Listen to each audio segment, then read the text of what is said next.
Hello everyone, this is Professor Hasselman, and in today's lecture for History 107, we're going to be talking about contemporary democracy in the 20th and 21st centuries.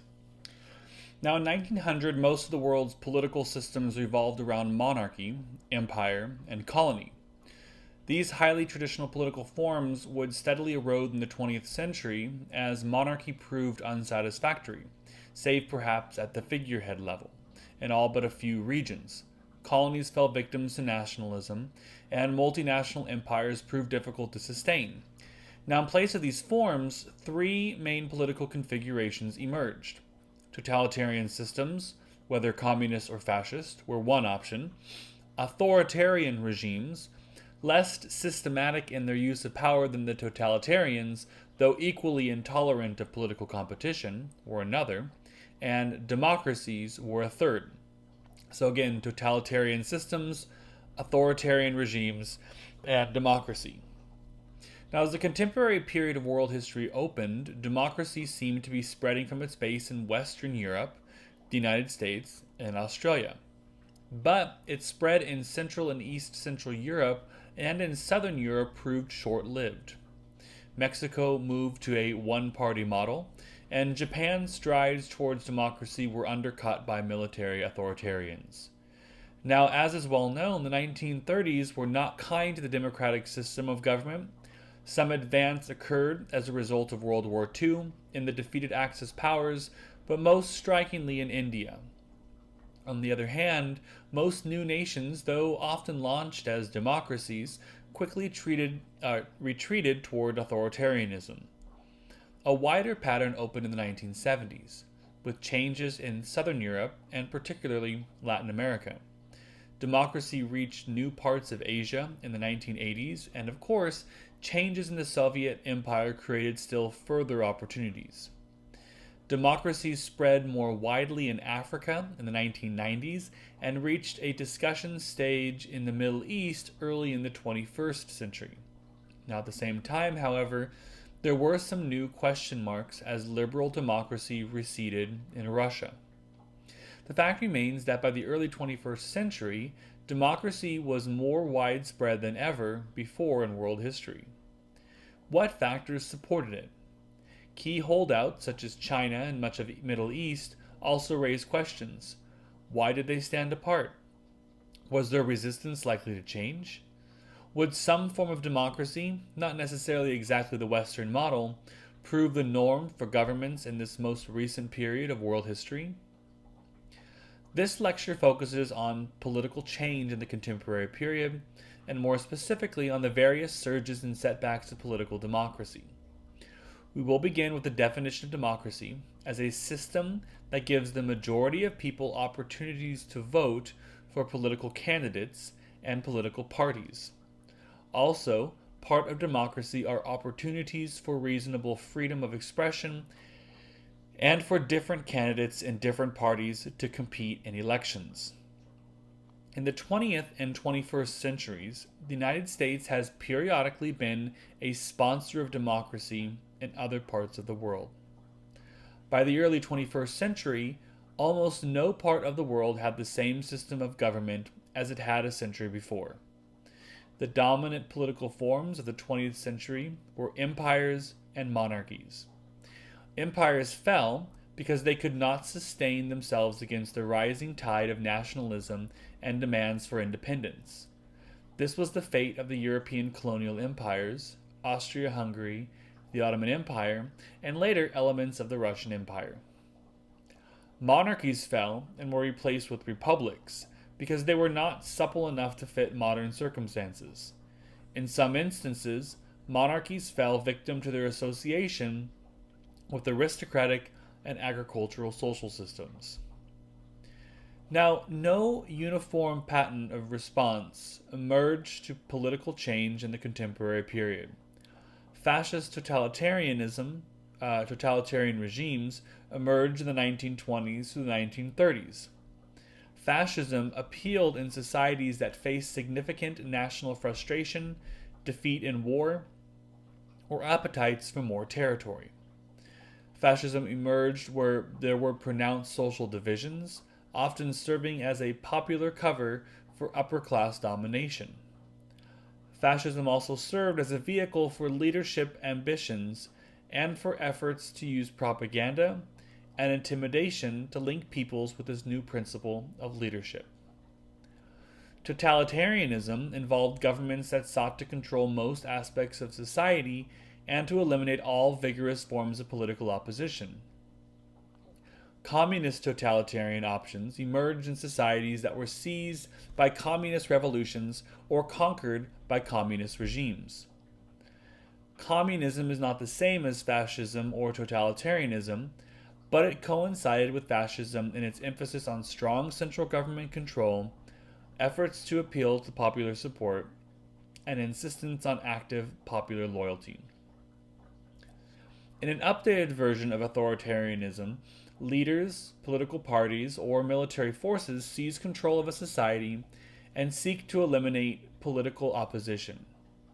They do not, however, construct quite such a powerful central government apparatus as fascism or communism. Authoritarianism surfaced in countries where social divisions ran deep and agreement on any single political or social unit without imposing authoritarianism controls was difficult. Such controls also surfaced in some societies that were eager to modernize but mistrustful of other mechanisms for doing so. Now, contemporary world history began with World War I. The aftermath of World War I initially seemed somewhat encouraging to possibilities for the spread of democracy to areas of the world beyond its then current home in Western society. The Mexican Revolution flirted with the democratic systems and installed universal suffrage, but fairly quickly turned to a reduction of political competition in favor of one-party rule. Democracy was established in Germany and Italy for the first time and in most of the new regimes of East Central Europe. Most of these regimes were incapable of sustaining democracy, given the inexperience of their citizenry with democratic forms and the social divisions within these regions. In East Central Europe, for example, sharp divisions existed between landlords and peasants, such that landlords supported authoritarian alternatives as a means to inhibit social unrest. The only durable democracy to emerge from East Central European zone in the interwar years was that of Czechoslovakia. Democratic systems were briefly installed in Japan in the early 1920s, but these too quickly fell victim to more authoritarian leadership and the demands of military authorities. The surge of democracy suggested that the focus of the system in some parts of the West provided a logical model for many new regimes. Nonetheless, the interwar period is not dominated by the durable spread of democracy. Democracy even faltered in its home base of Western Europe, with the erosion of centralist parties, increasing social conflicts, and many divisions over responses to fascist and communist threats paralyzed many democracies. The aftermath of the Second World War ushered in a more durable expansion of democracy beyond its previous concentration in North America and Western Europe. Noteworthy was the establishment of democracy in Western Germany and Italy under Allied occupied and in Japan. Soon after World War II, a democratic government was established in India, newly independent from the British. In the decades immediately after World War II, new nations' issues, lack of experienced leadership, lack of citizen experience with democracy, disputes over boundaries, disputes over social systems, and internal social strife tended to yield fairly quick replacement of initial democratic experiments with authoritarian leadership. Beginning in the 1970s, a new current can be discerned that seems to lead fairly directly to the present-day pattern of an unusually extensive hold of democratic systems in the world at large.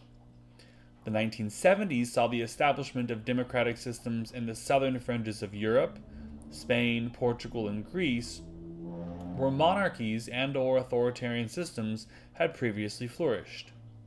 From the late 70s to the 90s, virtually every Latin America country except Cuba would embrace democratic systems. The 1980s saw democracies installed in a number of places in East and Southeast Asia, usually on the heels of popular agitation. Democratic systems also began to develop from the mid 1980s to the early 1990s in most parts of what had been the former Soviet Empire. Gorbachev's decision in 1985 to open Russia to new levels of political discussion and competition led in the direction of a multi-party democratic system. The dismantling of the Soviet Empire resulted in a number of democratic installations in almost all former Soviet or Soviet-dominated territory in East Central Europe and in some other parts of the former Soviet Empire. The 1990s saw the expansion of democracy in many parts of sub-Saharan Africa. Crucial were the establishment of democracy in Nigeria and the dismantling of apartheid and establishment of a successful political system in South Africa. Early in the 21st century, additional democracies were established in such places as Ukraine, Georgia, and Indonesia. The causes for this spread are fairly easy to determine. The spread of democracy was encouraged by the Western powers, and to some degree, Japan and India. The Western powers' interest in spreading democracy stemmed partly from Cold War competitions and partly from a genuine commitment to democracy as the preferred political form. The spread of democracy in Latin America in the late 1970s owed a good bit to U.S. foreign policy under President Carter. By the 1970s and 80s, the West was sufficiently out of the game of defending imperialism in societies could emulate its model without the sense that they were caving in to imperialistic control. Democratic political systems also spread because of the wide belief in a direct association between democracy and economic prosperity. Many Latin American systems converted because of a belief that democracy would bring an added commitment to freer enterprise and the dismantling of former state interventions in the economy. Gorbachev's opening of the Russian system was directly tied to his deep commitment to economic reform. By the 1980s, the failure of the Marxist political alternative meant that people interested in political change had a smaller set of options available to them. The democratic surge has still not taken hold in key parts of the world. China's decision in 1978 to introduce market reforms was accompanied by an equally clear assertion that the authoritarian aspect of communist political rule would not budge. The Middle East is another region in which democracy remains the exception rather than the rule, although there are a few stirrings in the early 21st century, partly under American encouragement. Israel, at least for Israeli citizens, is a democratic beacon. By the late 20th century, Turkey was fairly firmly established in the camp of durable democratic countries. Much of the Middle East, however, remains anchored in one-party systems, authoritarian rule, and monarchy. China, and many parts of the Middle East, raise issues concerning the interaction between older traditions and more recent developments. China offers an interesting combination of an undemocratic Confucian tradition and a relatively recent revolution whose aftermath may still be inhibiting the growth of democracy. We will see a similar case in the Middle East with the combination of Islamic traditions and the fall of the Ottoman Empire in the early 20th century and the formation of a new group of nations. The other main issue in the spread of democracy in late 20th century and early 21st involves durability. By the early 21st century, authoritarian impulses seem to be gaining ascendancy among Russian leadership. In a few Latin American instances, questions arose about whether societies that have not previously sustained long periods of democratic rule would be able to do so now. Other factors might encourage greater optimism for democracy. As the use of computers proliferated, for example, experts wondered whether this technological underpinning might see democracy spread still further. Political change has been a key factor of the contemporary period and has yielded an unprecedented interest in democratic political forms. The contemporary period, however, has produced a variety of political impulses. The early 21st century saw a wave of socialist victories in Latin American elections.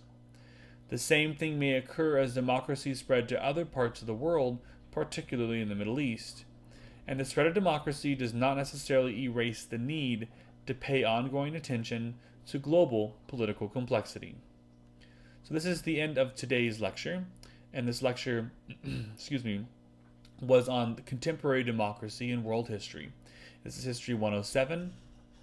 Professor Hans Hasselmann.